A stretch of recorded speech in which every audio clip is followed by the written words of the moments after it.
What's going on, everyone? It's your boy, Ernest Dove. I'm back making another video talking New York Mets.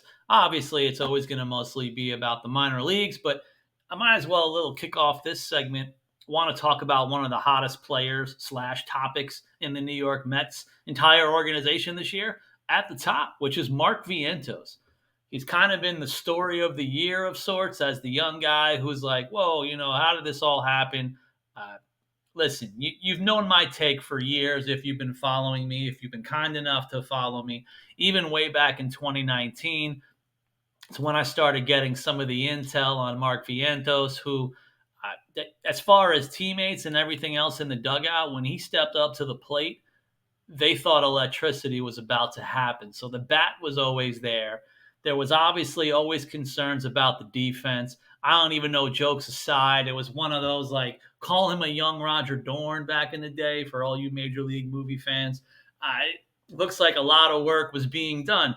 A couple of years after that, from 2021, 2022, I started talking to some teammates and some people in the Mets organization who said that he was working on his footwork, improving, every year as time went on.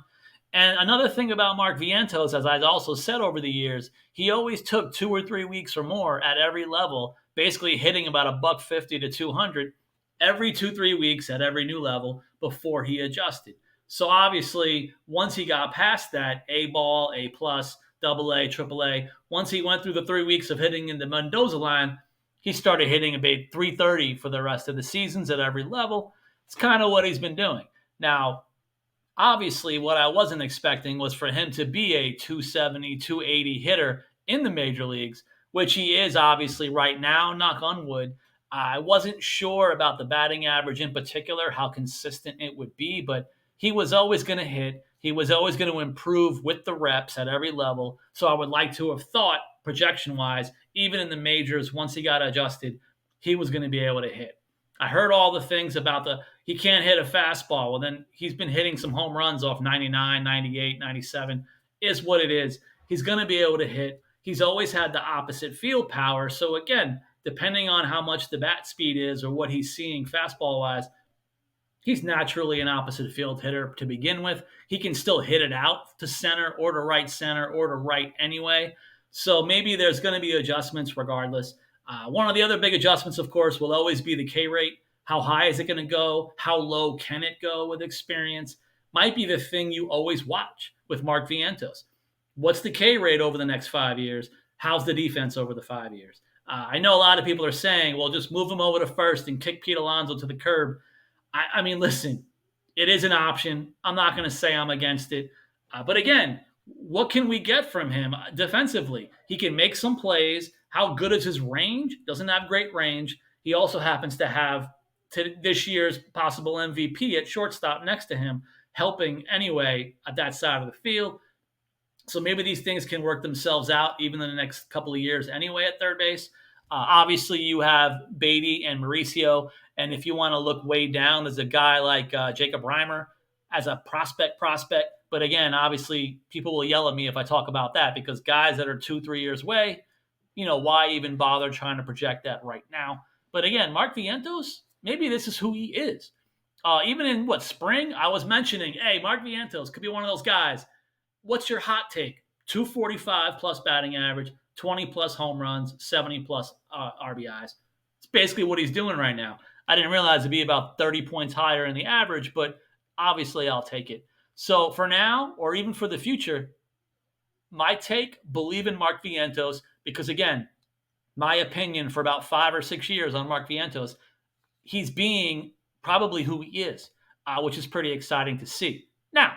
Now that I've gotten through the whole major league thing, let's get to my wheelhouse. Minor leaguers. I wanted to talk about this one guy now that I have to talk about right now because he's hitting about 500 plus during this 6-game series he just finished in a St. Lucie Mets uniform. A.J. Ewing is 12 for his last 22 during this 6-game span that he just had and finished up today for the St. Lucie Mets in low A. Now, A.J. Ewing, one of those recent high school picks, I believe from last year. This year, it's been a rough road the entire season. He's been basically hovering around the 200 mark hitting-wise all year. And then all of a sudden, the last few weeks, and especially obviously the 6 game series, he's hitting bombs, and now he's just hitting everything. Is this who we can expect from AJ Ewing going forward? Hey, I don't know about how high. It's probably not going to hit 500 all the time, but this is pretty exciting stuff for AJ Ewing fans, and there seem to be a lot of you out there. So shout out to all the AJ Ewing fans who knew him before, probably maybe knew him even before he got drafted. Looks like he's off to a hot start. And I see AJ Ewing as more of a power bat. The K rate has been way high this year. So you're going to have to worry about K rate with him. At least, again, we're talking about somebody who's still pretty much new to minor league baseball. So do I want to overthink or underthink the K rate at this sample size? Hard to say. But the good news is he hit another home run. He's got 5 now in St. Lucie. He hit like 4 quick home runs in the Florida Complex League before they promoted him.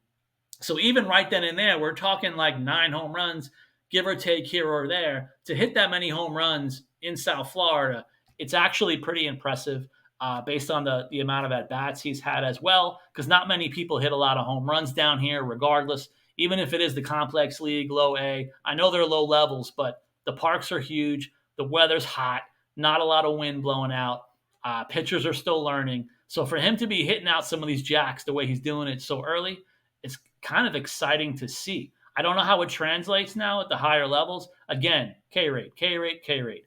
I want to see, though, what he's going to do, maybe beyond the 12 or 22. But again, AJ Ewing's one of those guys. The other guy, like at the AJ Ewing ish, based on the same type of youth, would be Boston Barrow. Boston Jeff McNeil Barrow. You know I've been talking about him all year.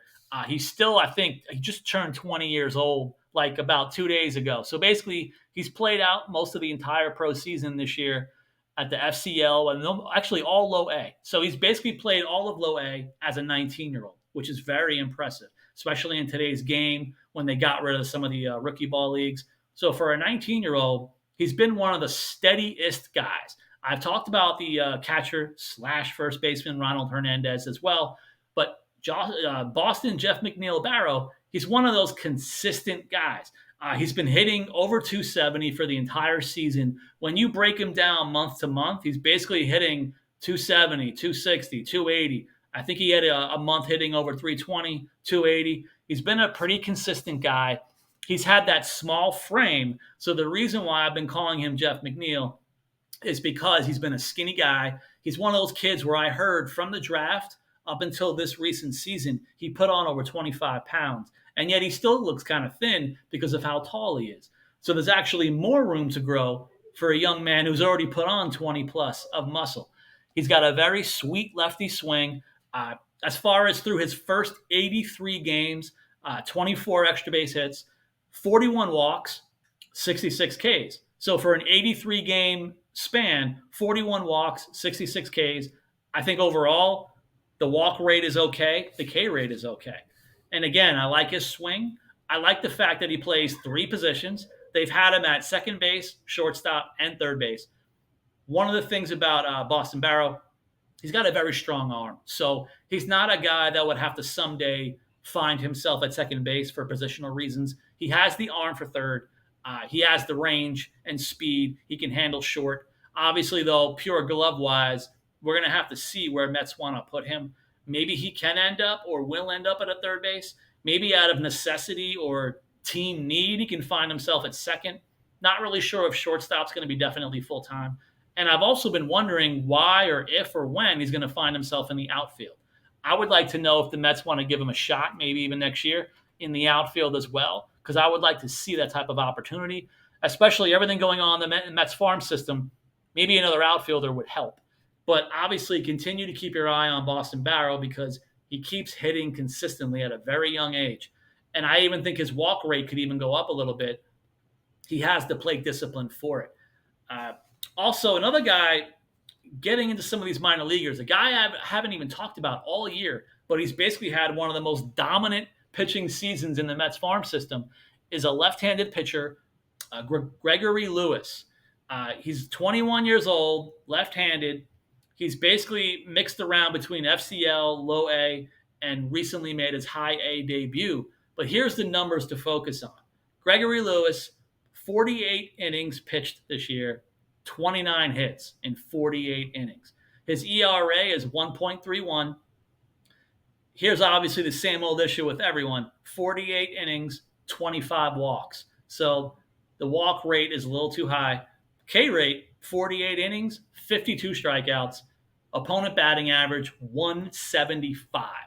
So now you got a lefty with an opponent batting average of 175. He's not really giving up hits. My understanding, talking within the Mets organization, it's all about deception. We've had some guys like this before as well in the system. I remember one of my favorites, Keyshawn Askew, had a funky kind of delivery, and he had deception. So it sounds like Gregory Lewis also has a lot of deception, where it sounds like at least A-ball hitters are not doing well enough being able to pick it up out of his hand. So how can that translate up the levels? I mean, hey, can more experienced guys figure it out? I don't think it's going to be that simple.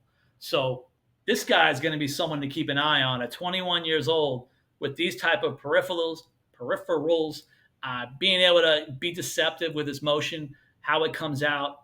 It's going to be interesting to see what kind of future he has. I would love to see like a new lefty like this, up the levels. We're always going to need lefties. We're always going to need relievers. I think this is going to be an exciting young man to watch as he develops. Another guy, one of the most fun stories of the 2024 minor league season's got to be Joshua Corneli. This guy, it's like he's coming out of absolutely nowhere, and yet he's been here forever. Joshua was basically originally signed by the Mets in 2018. He's been here like 6 years. There was a spurt of 2 years where he basically disappeared. He didn't even pitch in 2020, 2021. So before and after, he's making his way back. He spent multiple years at the rookie levels when they existed. He's been in A-ball multiple times. This year, he's now 23 years old. He's mostly played in high A with a recent double A stint now. He just got promoted. But these are the numbers, regardless of the age and all the years he's put in. 46 in the third innings, only 29 hits. With a 3.88 ERA, 16 walks, 59 Ks. 59 Ks in 46 innings. Only 16 walks in 46 innings. I'll take it. Again, another guy, 174 opponent batting average. His whip is actually 0.97. That's the type of stuff you like to see. I want to see what becomes of him. When I kept trying to ask about any kind of intel or information on Joshua Corneli, it's just basically wild card. That's the only thing they can really say.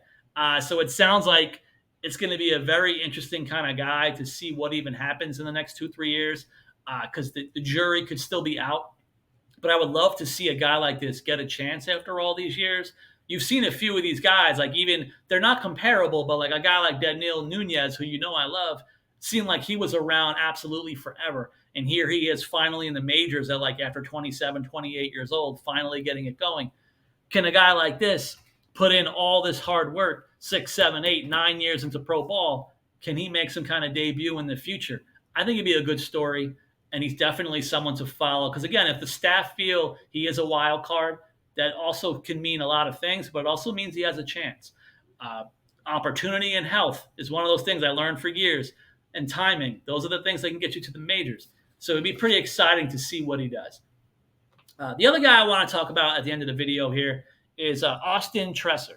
Now, I've been talking about him ever since he got drafted. My understanding, even post-draft, talking to his pitching coach in college, he's a guy who's been learning even from freshman to end of his college career. He was still developing throughout college. And it sounds like he's still a work in progress in pro ball, which can mean a lot of things, but it could also mean exciting things. Because one of the things about him was when he started college, he was basically throwing low 90s. By the end of college, he was upper 90s. And now it's a matter of learning to pitch, learning the mechanics. As a starter, he's got to maintain the 94, 95, 96. That's what he's been trying to work on. And this season, I believe he started a little slow, might have been a little bit of a minor injury. So basically, to this point of the season, mostly pitching, recently made his high A debut. So this is a guy that's been pitching in A-ball all year. He's only pitched 39 and 2/3 innings, at least at the time of when I wrote this stuff down in case he gets thrown into a game. 39 and 2/3, 34 hits, 17 walks, which the walks can be a little high of sort, 17 for 39, but 54 strikeouts in 39 innings. That's a high K rate. He's got a 231 opponent batting average.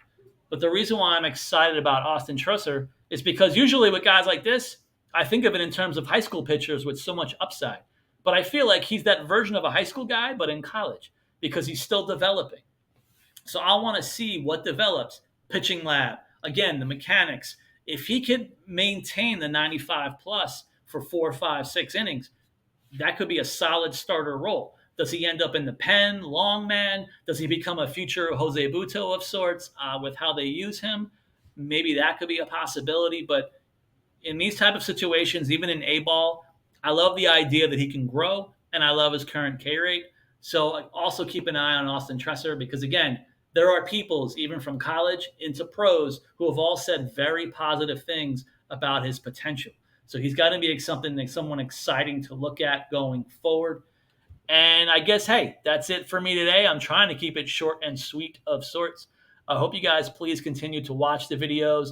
I hope they're helpful. I hope it continues for you guys to learn more names, learn more Mets minor leaguers to hug along with me. And hey, be on the lookout for the next video. Thank you, everybody.